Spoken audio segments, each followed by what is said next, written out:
Fala galera, beleza? Tranquilidade? Estamos nós para mais uma aula e essa aula Minérios do Brasil é uma aula, prometo que vai ser uma aula um pouco mais curta que a aula passada, ok?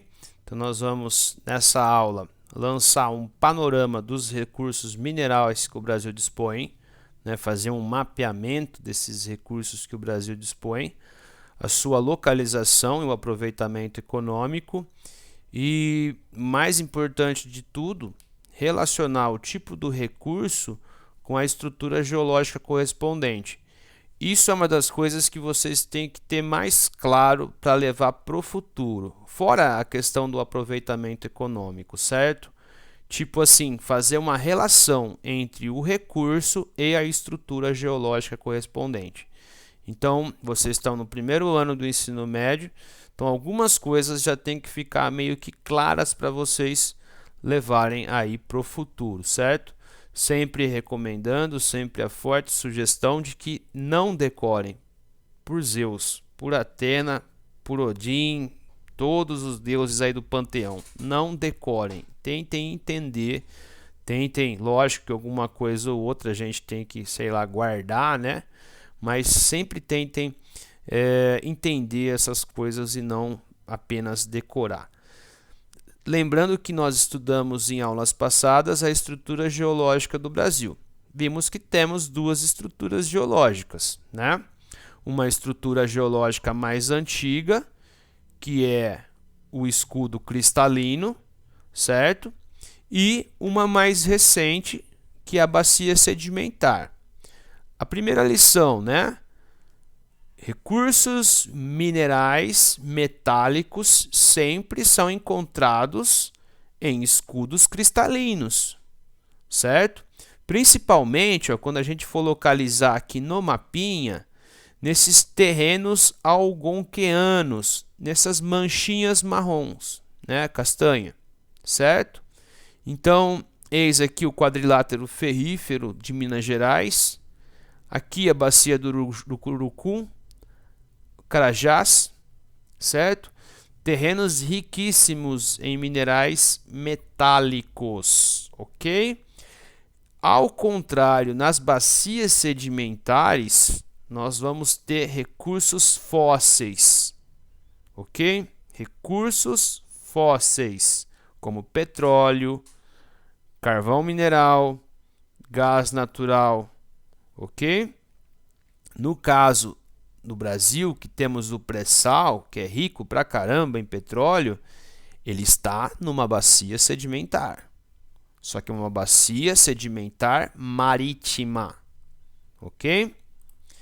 Vejam, olha só o nosso mapa e a riqueza de recursos minerais que nós temos, tá? Então veja, desde sal marinho, que obviamente fica no litoral, passando por tungstênio, zinco, calcário, alumínio, fósforo, prata, ouro, diamante, cobre, ferro. Então, nosso país é rico em recursos minerais, certo? E energéticos também, por conta da descoberta do pré-sal, né? Nós também nos enquadramos num país rico em combustíveis fósseis. Vejam, a produção de minério de ferro, né, é 20% da produção mundial. China. Pô, professor, mas você falou na aula passada que a China compra minério de ferro do Brasil. Sim, ela é a maior produtora e ela é a maior importadora. Significa então que a demanda, que a necessidade de minério de ferro chinesa é astronômica. Por quê? Construções, indústrias, certo? Então é o que explica a alta demanda chinesa. Veja que o Brasil é o segundo maior produtor de minério de ferro do mundo, tá? Entre um dos principais, juntos com a Austrália, com a Índia, com a Rússia, ok? Veja aqui alguns grandes projetos mineralógicos do Brasil. Eu apontaria principalmente três, certo? Aqui a região do quadrilátero ferrífero, que nós vamos ter a região aqui entre a Chapada Diamantina e o quadrilátero ferrífero, o grande projeto de Carajás, esse riquíssimo, ok? E talvez o Urucum ou a Serra do Navio. O Urucum ainda é uma jazida não tanto explorada. Ela é meio como se fosse um recurso guardado para que quando, por exemplo, aqui esse recurso do minério de ferro terminar. Então, o maciço de Urucum ainda não é tão explorado como o quadrilátero ferrífero e a Serra do Carajás, que é a maior jazida de minério de ferro do mundo, ok? Particularmente é a maior. Aqui na Serra do Navio também é bastante importante a exploração. Na região sul, vejam que tem uma região carbonífera, que é a única região quase do Brasil que apresenta carvão mineral, que é um recurso mineral energético, já que não é tanto utilizado, certo? É um recurso fóssil, altamente poluente, colabora para o aquecimento global, certo?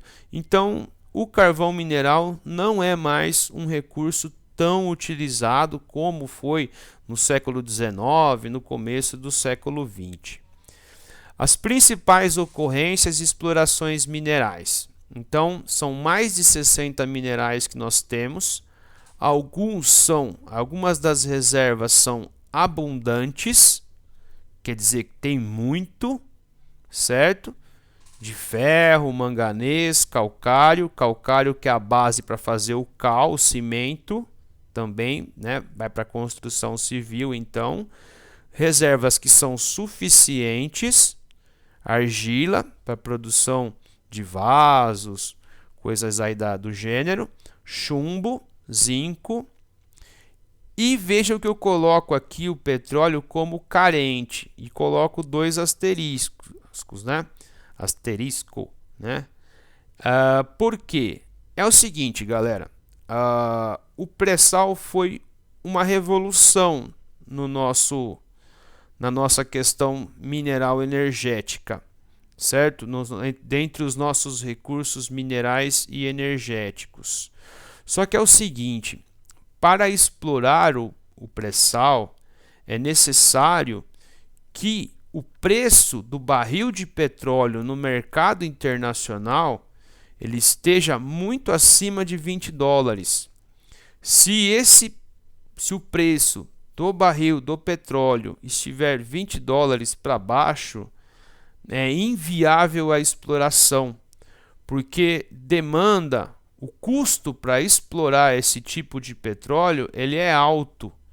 Então, meio que fica naquela expressão popular, é pagar para trabalhar, não vai ter lucro, certo? Então, numa dada situação que o preço do petróleo esteja muito baixo, é inviável a exploração de petróleo do pré-sal, segundo, né, o que os estudiosos nos dizem. Não sou eu que estou falando isso, eu estou aqui apenas reproduzindo, certo? O que os engenheiros aí da área dizem que, né, segundo as tecnologias que nós temos, é inviável que se explore esse petróleo, né, que é em alta profundidade, se o preço estiver muito baixo, ok? Então, por isso que se o preço está bom, né, maravilha, a produção aí bilhões de litros por dia, ok? Aí a empresa desde 2016, né, quando ela depois do escândalo do Petrolão, ela vem, né, sendo administrada numa lógica de mercado e ela vem ganhando muito em preço, né, novamente em preço das ações de mercado. Lembrando que a Petrobras é uma empresa de capital misto, 50 ponto alguma coisa ainda pertence à União, por isso é a União, é o governo federal que administra ou indica as pessoas para administrar. E depois 49% das ações, né, estão nas mãos de pessoas de anônimos, de empresas privadas, de pessoas, etc. e tal. Principais recursos minerais: ferro, né? Então aqui tem alguns mapas de logística. O que envolve essa palavrinha chamada logística?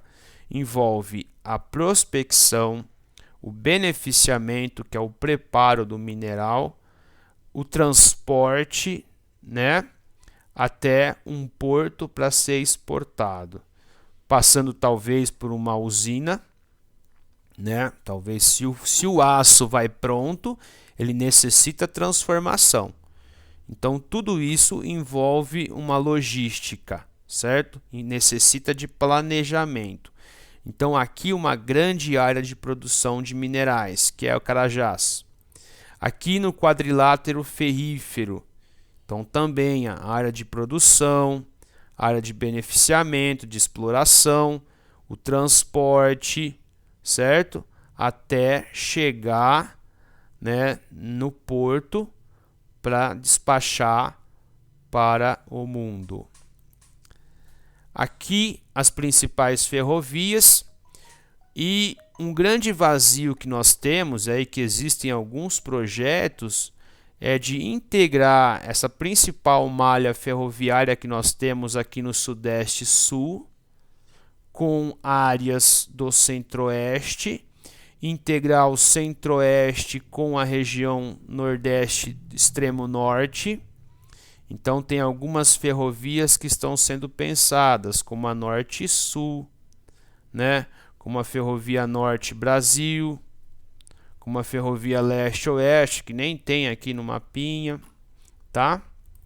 E é indispensável ter esse transporte. E isso é assunto mais para frente, para o ano que vem. É indispensável que esse transporte seja feito ou em ferrovia ou hidrovia. Por quê, gente? Porque trens e barcos têm uma capacidade muito maior de armazenamento. Se nós levarmos minério de ferro em caminhões, né, é inviável, ok? Por isso nós precisamos, né, o governo federal precisa pensar, os governos estaduais, em estruturar malhas ferroviárias ou pensar numa solução hidroviária. Na apostila também mostra para a gente outros minérios importantes, como manganês, que vai estar no maciço do Urucum e Carajás, a bauxita. Só lembrando que a bauxita é a matéria-prima do alumínio, que vai fazer, por exemplo, latinha de refrigerante, a latinha de cerveja, estanho casterita e o sal marinho no Rio Grande do Norte. Então o sal marinho também é um mineral, ok? E aí outros importantes minerais. Concluindo nossa aula, né, que é uma aula, como eu disse a vocês, como eu prometi, uma aula mais curta, que podemos depreender de tudo isso? Então, para a exploração, né, nós temos que pensar no quê? Em técnicas de prospecção, de retirar esse mineral do solo, né, das rochas, máquinas, equipamentos, pessoal especializado, não especializado, laboratórios, energia, transporte e portos, certo? Então percebam que é uma coisa bastante grande, bastante complexa, o que necessita para que se pratique essa atividade, ok? Então é isso, agradeço a vocês pela atenção, abração e até mais.